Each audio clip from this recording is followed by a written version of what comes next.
Rajam Kouar, bonjour. Je suis très heureuse de vous Bonjour, recevoir sur ce vidéo call.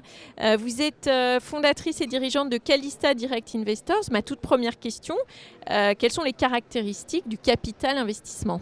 Le capital investissement en anglais s'appelle le private equity. Donc tout est dans le mot private et dans le mot equity. Private parce qu'il s'agit d'investir dans des sociétés non cotées en bourse et donc privées et détenues par des individus non cotés en bourse également. Et investissement parce que il s'agit en fait de financer la croissance et le développement de sociétés à tout stade de maturité. Ça va de la start-up, donc la jeune pousse, jusqu'à la société la plus établie, l'ETI. Et à chaque fois, les modes de financement en fait, diffèrent selon la maturité de la société en question.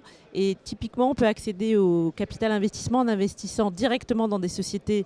Ça va aussi, par exemple, avec ce que font les business angels, mais aussi, et c'est le sujet un peu de notre discussion, je pense, c'est à travers des fonds comme le propose la BPI depuis peu au plus grand nombre. D'accord. Alors, comment se comporte le capital investissement par rapport aux autres classes d'actifs ? Oui, alors pour terminer sur les caractéristiques, j'aurais dû dire que le propre du private equity et du capital investissement, c'est la détention qui est plus longue que ce à quoi on s'attend, par exemple, quand on achète une Plus longue action dans en le temps. bourse. Voilà. Donc typiquement, on va détenir un investissement ou on va être engagé dans un fonds d'investissement pendant une période de 5 à 7 ans, le temps que le fonds ensuite se désinvestisse de la société en question, et tout ça peut prendre jusqu'à 10 ans, mais il se passe pas mal de choses pendant ces 10 ans, et ça c'est une grande différence par rapport au fait de, par exemple, de boursicoter où on peut vendre et acheter des actions tous les jours. D'accord. Ça c'est un investissement une dans le grande temps. différence. Oui. Alors, avant de réaliser un premier investissement pour un particulier, donc si on se met dans la peau d'un particulier, quels sont les 3 réflexes à avoir pour bien investir ? Si c'est quelqu'un qui est donc débutant, moi j'applique toujours une maxime de 3 verbes qui est comprendre, apprendre et prendre le temps. Prendre le temps, oui, vous l'avez dit.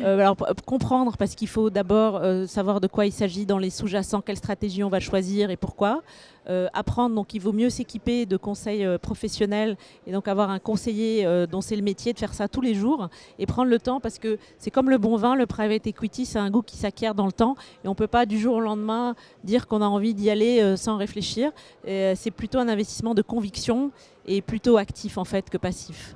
Merci beaucoup Rajam Kouar. Je vous souhaite une très m'avoir. bonne journée aujourd'hui sur Big. Merci de m'avoir reçu. Au revoir.